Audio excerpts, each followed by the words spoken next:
О! Да! Да, хорошая!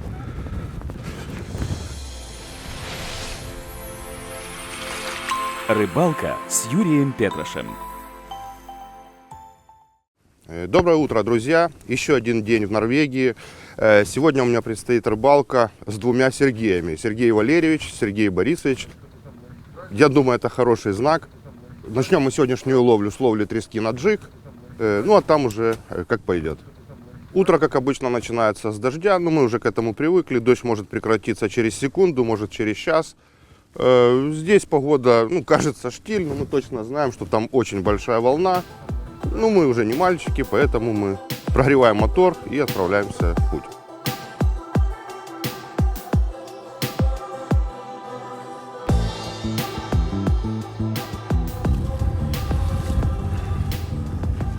Как правило, технология ловли в Норвегии, она почти у всех одинаковая. В первый день-два нанимают гида, гид показывает места.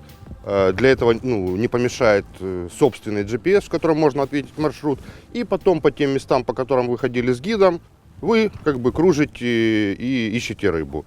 Сейчас в нашем GPS есть маршрут, и мы начнем с первых точек, которые нам показывал гид.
Так, сейчас мы прибыли в потенциальное место. Здесь не ловят, как привыкли у нас, с точек, потому что здесь не ловят с якоря.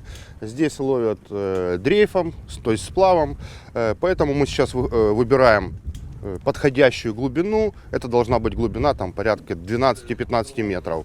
И нас будет нести по глубинам от 12 до 20 метров. И вот так простукивая, будем искать нашу треску. Надо стать вот тут, тянет вот туда. Куда тянет? Покажите. А куда тянет пальцем? Покажите. Вот так. Вот так, да. Здесь очень часто меняется ветер, вот он за час может поменяться 3-4 раза. Поэтому очень важно, когда приходишь на место, остановиться, именно посмотреть, каким образом несет, и тогда уже заходишь на точку для того, чтобы тебя несло по определенному плато.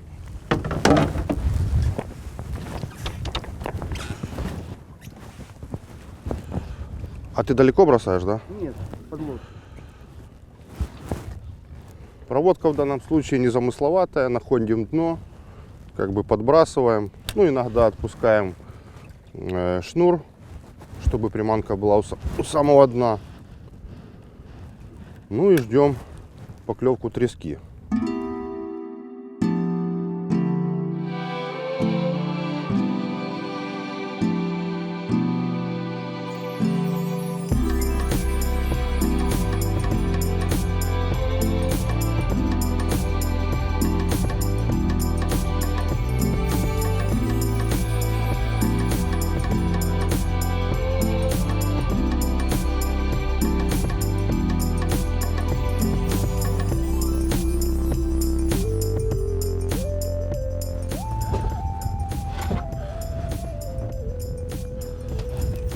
Так, первый трофей у нас в лодке.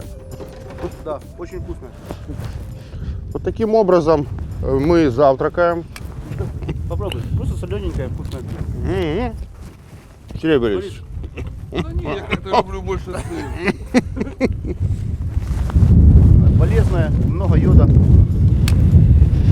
Лучше, чем салат. На большее пока мы не заработали. Но оставим на обед. Да. Кто-то бессовестный скушал половинку ларвы. Ну ничего, у нас есть еще. Обычно, вот если рыбе что-то не нравится, она тогда не берет приманку вот жадной целиком. Поэтому, скорее всего, наша приманка привлекла какую-то рыбу, и она решила не рисковать скушать половинку. Если ей не понравился четвертый цвет, значит поставим нашего чемпиона в 8 цвете. Еще не было ни одного дня, чтобы ларва в 8 цвете не стала номером 1. Ну, это чистая правда. Ага. В общем, у меня несколько точек на расстоянии 3-4 километра. Хорошо, Юр, последний проход и...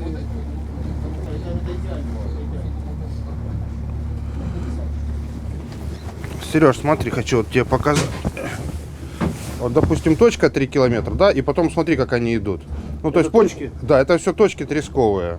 Это он показывал, да? Да, да. Это где? Это вот там 3-7 километра прямо. Да? Да. Все, за 30 метров уже заворачиваем. Это много. Хорошо, делаем проход и пойдем Да. по тресковым точкам. Там то же самое, глубина до 20. Да, 12-20. И тогда был ветер, это все закуточки.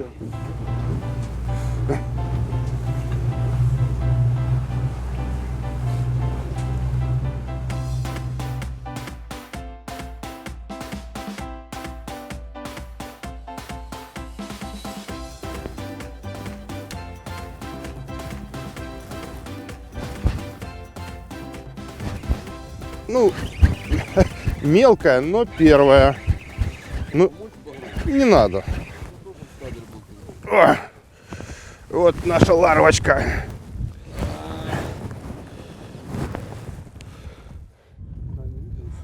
Первая рыба сегодняшней рыбалки. Я же говорил, что с 2 Сергеями мне повезет первому. Самое интересное, что вот примерно такого же размера рыбу я поймал на ларву 2 дюйма с берега. Сейчас как бы у меня приманка 4,5 дюйма и такая же рыба. Сейчас я вот покажу для сравнения. Вот приманка, на которую была поймана такая же рыба, этого же размера с берега. И вот рядом в этом же цвете приманка 4,5 дюйма. Так, и пока нам погода позволяет, мы продолжим здесь ловлю. Причем вот зубы какие.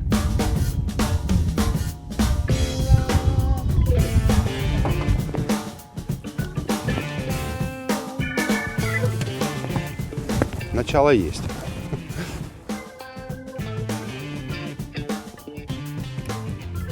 Кстати, вот ребята для чистоты эксперимента сейчас пробуют ловить на виброхвост, но ларва пока побеждает. Это пока. Пока, да. Но это факт. Неоспоримо.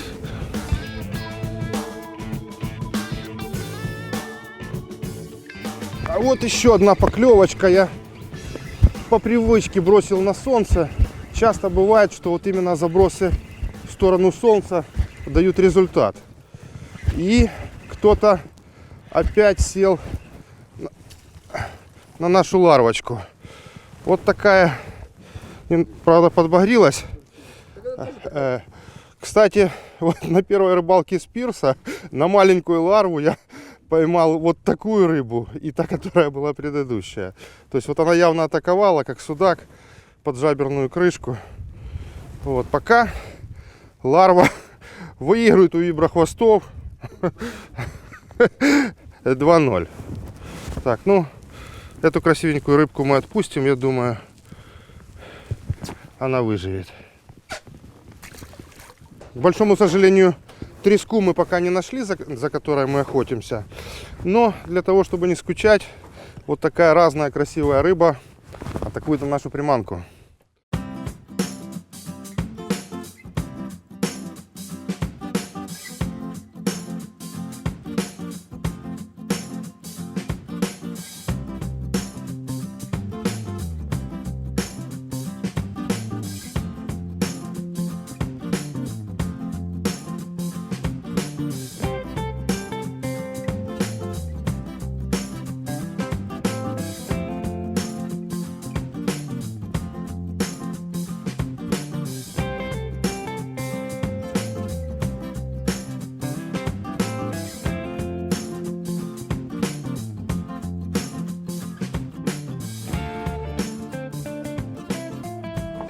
С треской у нас пока не сложилось, поэтому мы сейчас меняем способ ловли. Сейчас пойдем на большие глубины, 100-120 метров, и попробуем половить другую рыбу на другой глубине.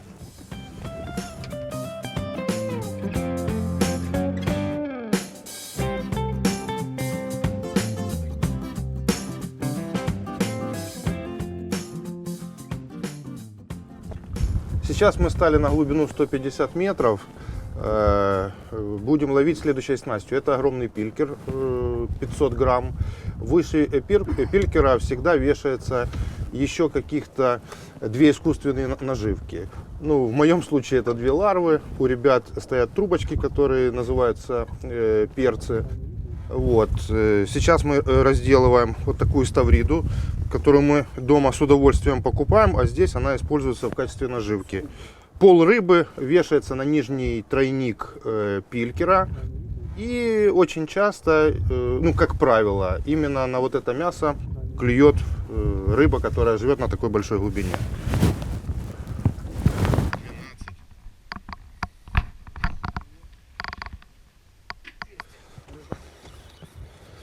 Вот первый заход, пока я готовил снасть. Честно говоря, не хотел на такую большую глубину опускать, но Сергей Валерьевич очень верил в эту глубину, и его надежды вот были оправданы поклевкой. Мы, конечно, ему не завидуем с уважением, потому что отпущено, я думаю, за 200 метров шнура, несмотря на то, что под нами глубина 150 метров, ну еще шнур уходит в сторону.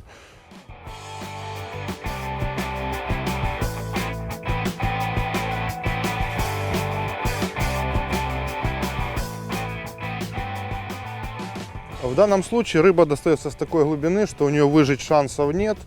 И для того, чтобы не пачкать руки, используется вот такой не совсем гуманный прибор.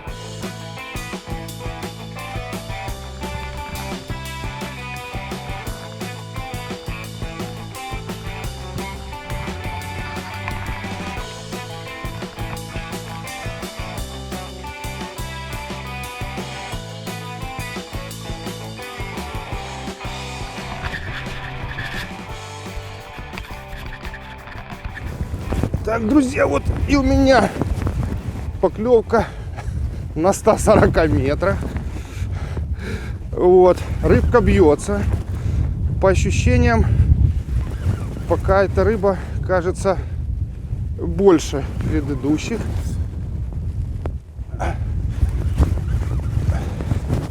Ну, посмотрим.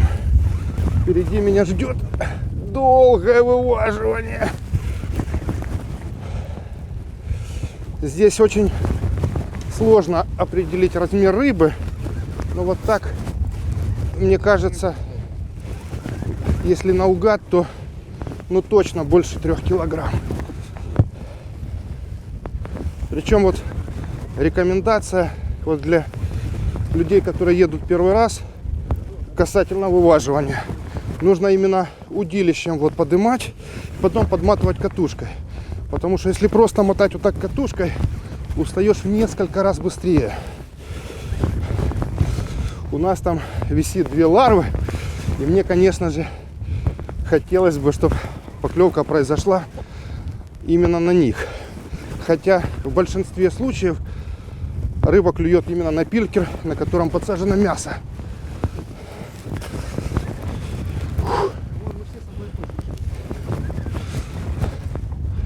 О.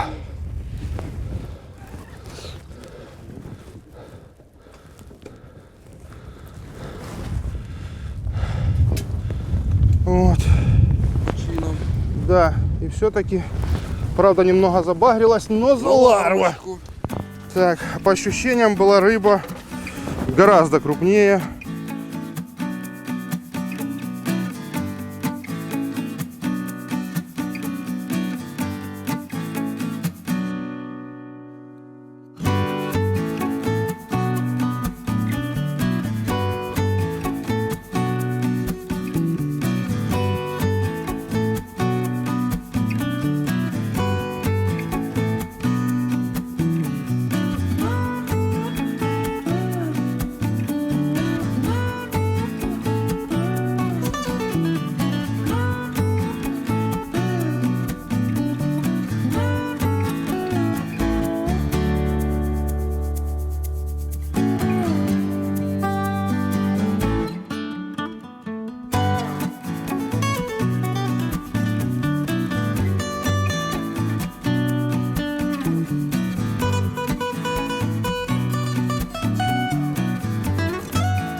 То есть я тогда стараюсь туда приплыть. Да, но если ты помнишь, я там стал на 66 метров, и пока мы нарезали рыбу, мы уже я уже закидывал на 150. То есть вот тут на вот этой бровке надо будет Ну, стать. где-то да. Да, я думаю, что да. О, у Борисыча поклевка, подсечка. Ну и теперь Борисычу есть чем заняться ближайшие минут 10.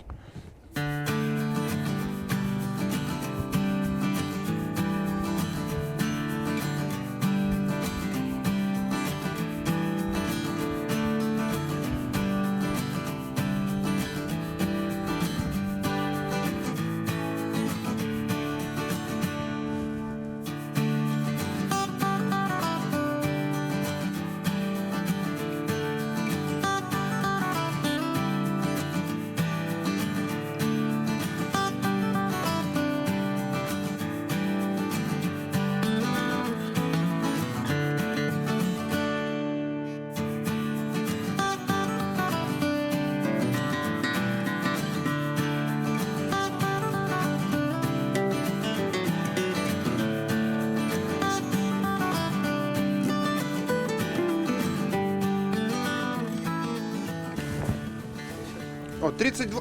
Ага. Ну, показала 32, а потом 6. 8, 9. 9 метров. Сейчас у нас, к большому сожалению, заглючил эхолот неизвестной для меня марки. Был бы Лоуренс, не заглючил. И мы уже так ловим, можно сказать, наугад. Мы ходим по старым трекам, но здесь очень важно идти по глубине. То есть вот среди глубин 25, 70, 80 метров есть такие ямы до 150 метров. Они локальные, небольшие. И вот важно заходить в яму, идти по яме и выходить из нее. Ну, без эхолота, конечно же, рассчитать этот маршрут очень сложно. Причем по старым трекам сложно, ну, иногда невозможно идти по той простой причине, что часто меняется ветер, и ты можешь зайти на точку, на которой ты ловил, но ветер тебя понесет уже совершенно в другую сторону. Вот, поэтому, конечно же, в данном случае нас эхолот немножечко подводит. Ну, в следующий раз мы обязательно возьмем с собой Лоуренс. Значит, нам нужно вот туда. У тебя точка там есть, да?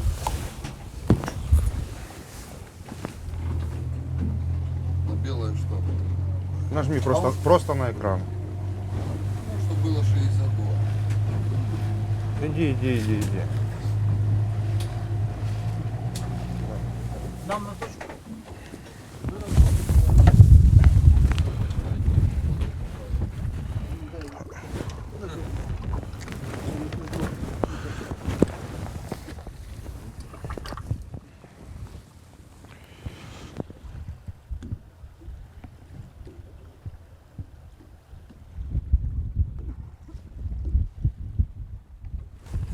Сейчас мы столкнулись с такой ситуацией, что у нас заглючил эхолот.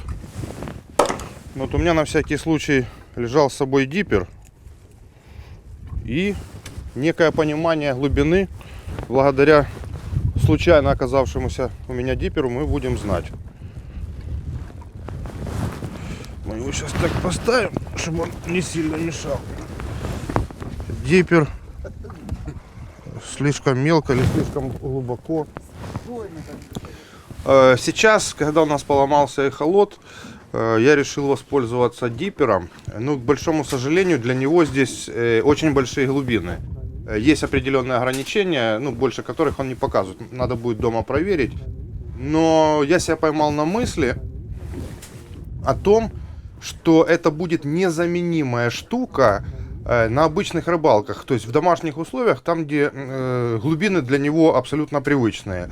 Вчера вот я ходил по пирсу и искал, в каких слоях стоит рыба. Так вот, ну, там глубина была порядка 17 метров, он без проблем показывает. И вот сегодняшняя ситуация натолкнула меня на мысль, то, что такой компактный прибор может всегда находиться с вами, потому что в лодке может произойти все, что угодно. Может заглючить эхолот, может сесть аккумулятор. А вот такая небольшая штука ну, позволит вам продолжать рыбалку, ну, вот именно качественно. Потому что, не зная глубин, ловить рыбу с лодки, ну, все-таки гораздо проблематичнее. Так что вот такая ситуация позволила мне сделать определенные выводы. Буду всегда брать с собой такую штуку.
Вот такая у нас сегодня получилась рыбалка. К большому сожалению, нас подвел прибор.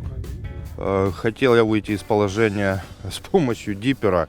Диппер такую большую глубину не показывает. Надо будет дома посмотреть, какие у него есть ограничения. Но выручил GPS-навигатор, в котором я предварительно закачал лоцию. Ну и там четко видно маршруты, глубины. Ну и благодаря GPS-навигатору мы уже начали двигаться по этой карте. Сегодня уже был 4-й день моего пребывания в Норвегии. Завтра буду ехать домой.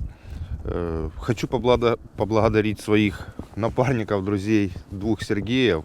Сергея Блескуна за то, что он пригласил меня в эту поездку. Было несколько интересных рыбалок. Абсолютно на кардинально разные снасти. То есть были рыбалки, когда я ловил форель вообще без груза на маленькую ларву.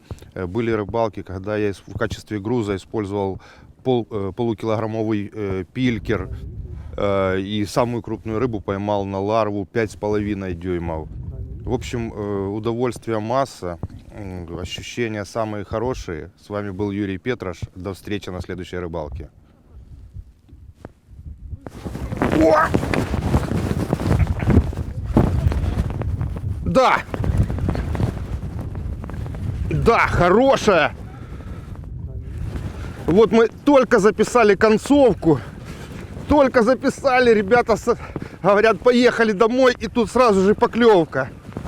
Это крайняя рыба, я очень надеюсь, что я ее достану. Очень интересно, что здесь. Класс. Это из серии рыба с последнего заброса. Конечно, чудеса бывают, это Норвегия. Думаю, ребята после этого случая скажут, давай еще полчасика. Сейчас придется переместиться на корму, чтобы была возможность у ребят помочь взять мою рыбу.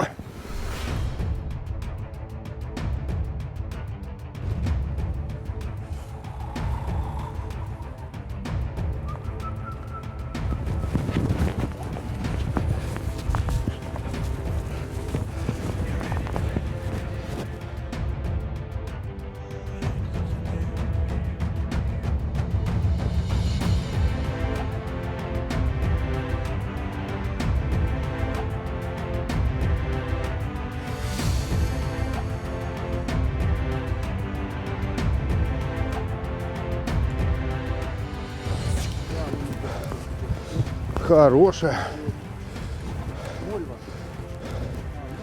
На ларву. На ларву смотри. На ларву без подсадки. Да, это фантастика, конечно. Офигеть. Да, на ларву. Так, все цепляем ларву. А цвет-то какой? 8-й? Хотите верьте, хотите нет. Ну это без подсадки. Да. Ну, Я думаю, теперь мы точно рыбалку закончим. С вами был Юрий Петрош. До встречи на следующих рыбалках.